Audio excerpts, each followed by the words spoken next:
Bonjour à tous, aujourd'hui on se retrouve pour la deuxième vidéo de programmation sur le langage C++ et surtout la première vidéo où nous allons vraiment programmer quelque chose. Bon, quelque chose, nous allons aujourd'hui voir ce qu'est une variable et les commentaires dans la programmation en général. Donc je vais commencer par ceci.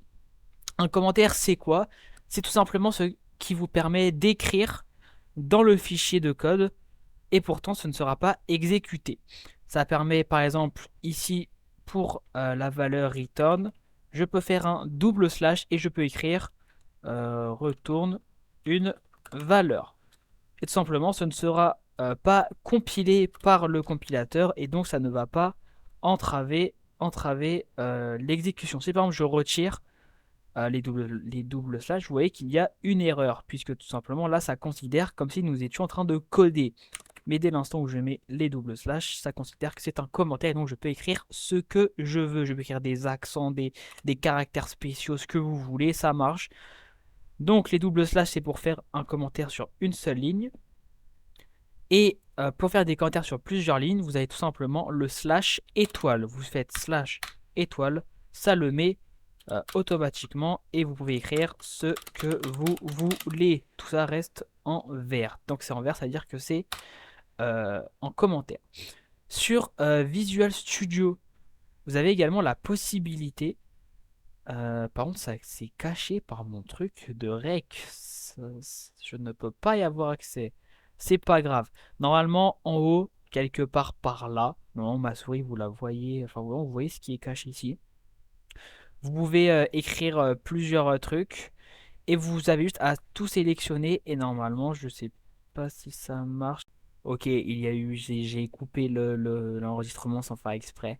Normalement, vous avez, si je vais, ah, attendez, parce que là, voilà, là du coup on est dans la partie. Vous voyez là, ce qui est ici, ça vous permet du coup de sélectionner et de commenter instantanément. Et ici, ça vous permet simplement de décommenter ce qui est déjà commenté. Vous pouvez faire des commentaires sur des commentaires sur des commentaires, mais ça ne sert à rien. Donc, voilà pour les commentaires. Concernant maintenant les variables, le sujet principal de notre vidéo. Une variable déjà, qu'est-ce que c'est? C'est tout simplement ce qui permet de stocker des valeurs dans l'ordinateur. Il faut voir ça comme des sortes d'armoires. Imaginons que vous avez une grande armoire. Dans cette armoire, vous avez plusieurs tiroirs. Ces tiroirs, ils ont un nom. Par exemple, tiroir vêtements. Il y a des valeurs. Les valeurs, ça va être les vêtements que vous allez stocker. Et non, le type, ça va être par exemple vêtements. Le nom, ça va être, vous pouvez l'appeler comme vous voulez, hein. Vous pouvez l'appeler pull, chaussettes, ce que vous voulez. Et la valeur, ça va être ce que vous avez à l'intérieur. Chaussettes bleues, chaussettes rouges, etc. Donc évidemment, il n'y a pas de type vêtements, hein, il s'agit ici d'un exemple. Mais vous pouvez stocker plusieurs choses différentes. Vous avez tout simplement les nombres entiers, donc qui sont des ints, qui sont compris dans un intervalle entre moins 2 milliards, 2 milliards, à peu près, je crois, il me semble que c'est ça. Donc pour ceux qui savent, qui s'y connaissent à peu près en maths, il s'agit des nombres naturels slash relatifs, car vous avez accès aux nombres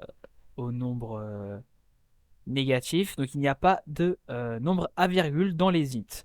Vous pouvez également faire des short int, donc ce seront des entiers plus courts qui prendront du coup moins de place dans le stockage, dans la mémoire. Vous avez également les long ints, donc ce sont des entiers plus longs. Et vous avez des unsigned ints pour les entiers non signés, donc il s'agit des entiers positifs. Donc là, nous sommes dans les entiers naturels. Vous avez les floats, donc ce sont des nombres à virgule. Donc il s'agit ici des nombres réels, donc toujours en maths ceux qui s'y connaissent. Voici un exemple pour déclarer float nombre virgule, type float, non nombre virgule, égal la valeur 15.18. Attention, il ne s'agit pas d'une virgule mais d'un point. 18 f, on rajoute f pour indiquer au compilateur qu'il s'agit d'un float. Double, c'est tout simplement un float mais qui est plus grand. On peut stocker plus, on peut être plus de nombres après la virgule. Donc, le type double, le nom grand nombre virgule, égale et sa valeur. Char, maintenant, un autre type. Donc, ça stocke des caractères uniques. Donc, char caractère A. J'aurais pu mettre Z, H, U. Mais attention, vous ne pouvez pas mettre plusieurs caractères. Mettre ceci ne marche pas. C'est vraiment que un seul. Vous avez les types bool. Donc, les types booléens, ça s'appelle. Donc, ça stocke des valeurs vraies ou fausses. Donc, true ou false. Bool. Condition. True. Également, vous pouvez écrire 1 à la place de true et 0 à la place de false. Ça marchera pareil. Et c'est souvent utilisé dans pour vérifier des conditions, les valeurs booléennes. Nous, on verra ça plus tard. Et nous avons également le type auto. Donc ça devine automatiquement le type de la variable.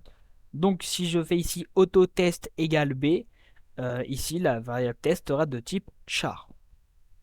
Maintenant, dans les nommages, évidemment, vous ne pouvez pas nommer comme vous voulez les variables. Vous avez d'un côté ce que vous ne pouvez pas faire, tout simplement, car sinon ça ne marchera pas. Et vous avez d'un côté ce que vous pouvez faire, mais ce qui ne rentre pas dans la norme C++. Donc, tout simplement, il n'y a pas d'espace dans le nom d'une variable. Par exemple, int nombre grand, ça ne marche pas.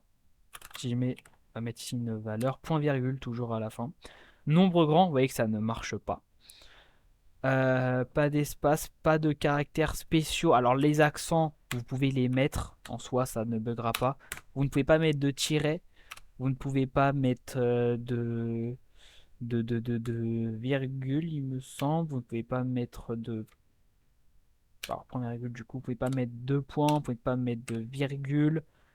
Euh, Vous pouvez mettre des majuscules, par contre, mais ça j'y reviens juste après. Vous pouvez mettre par contre le tiret du bas, ça c'est autorisé et même des fois conseillé. Imaginez vous avez une variable, un nom de variable qui comporte plusieurs mots, donc nombre entier par exemple.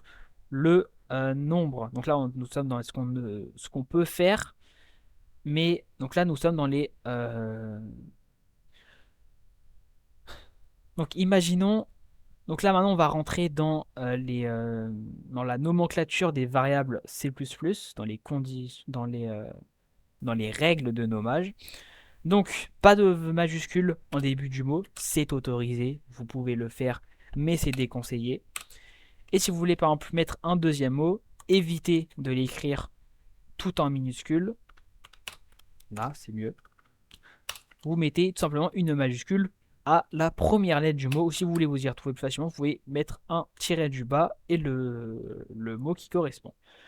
Pourquoi c'est mieux de respecter les règles de nommage? Tout simplement parce que quand vous avez des gros fichiers où vous partagez avec d'autres gens, bah, c'est bien de s'y retrouver et d'avoir la même nomenclature pour les variables entre vous. Donc nous avons ici le int, moi j'aime bien le mettre comme ça, donc nombre entier. Vous avez le float, donc nombre virgule, égale 15.18f. Vous pouvez également retirer le f, ça ne marchera aussi, mais c'est mieux de le mettre en général pour indiquer au compilateur qu'il s'agit d'un nombre flottant. Vous avez le double, donc grand nombre, virgule. Je ne sais plus écrire aujourd'hui, c'est génial. Donc égal 15. Blablabla. Pas de f cette fois-ci. Vous avez le char, donc char lettre égale A. Ce que je vous disais, c'est que si vous rajoutez un autre caractère, pourquoi cela marche? Non, voilà, au bout d'un. C'est bizarre que ça marche au bout de. Ça marche pas au bout de 5 et que 4 ça marche.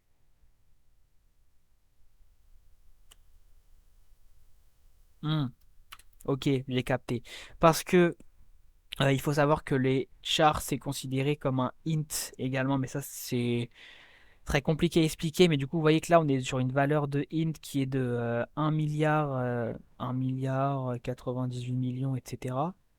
Et si je rajoute simplement un caractère, ça dépasse les 2 milliards, donc ça ne marche pas. Ok, j'avoue que je ne le savais pas. On en apprend tous les jours. Donc, vous avez les types booléens, donc true, Non, le type, enfin le nom d'abord quand même, true. Donc ce que je vous disais, vous pouvez écrire false. Pour ceux qui se demandent, c'est CTRL D pour copier la ligne et la mettre juste en dessous. 1 ou alors 0. C'est la même chose. Donc ensuite le type auto. Donc je vais mettre lettre 2. Voilà, je fais n'importe quoi. Donc si je le mets en B, vous pouvez voir qu'il s'agit d'un type char. Tout simplement, ça la déduit automatiquement. Ensuite, si vous voulez modifier des valeurs, ceux-là on les a déclarées, mais on peut également les modifier. Par exemple, vous appelez nombre entier, vous dites la valeur à quoi c'est égal. Maintenant, c'est égal à 16 par exemple. Vous pouvez ensuite, imaginons je déclare int nombre 2 égale 48. Vous pouvez également dire que nombre entier sera maintenant égal à nombre 2. Voilà, donc maintenant, nombre entier est égal à 48. Donc ensuite, et pour finir, par rapport aux chaînes de caractères. Donc les types char stockent tout simplement des caractères uniques, mais il existe un moyen de faire des chaînes de caractères complètes. Donc vous incluez tout simplement la bibliothèque string, string pour chaîne de caractères et non autre chose. Donc vous appelez tout simplement std standard, c'est un espace de nom. Je vous reparlerai des espaces de nom, mais tout simplement comprenez juste qu'il faut faire std 2.2. Vous appelez la classe string, tout simplement, et chaîne de caractères égale hello, tout simplement. Et là vous pouvez stocker ce que vous voulez, vous pouvez mettre des points d'interrogation, des points, des je sais pas quoi, ce que vous voulez. Et là, ça marchera. Vous pouvez mettre autant de caractères que vous voulez. Il n'y aura pas de limite de place. Voilà. Donc ça permet du coup de stocker des chaînes de caractères en entier et non de passer par des chars. Vous pouvez également faire des grandes chaînes avec des chars, mais simplement il faut le déclarer en tableau. Et c'est pas le sujet de cette vidéo aujourd'hui. Et en général, flemme, on va pas se mentir. Donc voilà. Donc j'espère que vous avez compris ce que je voulais dire. Si vous avez des questions, n'hésitez pas dans les commentaires.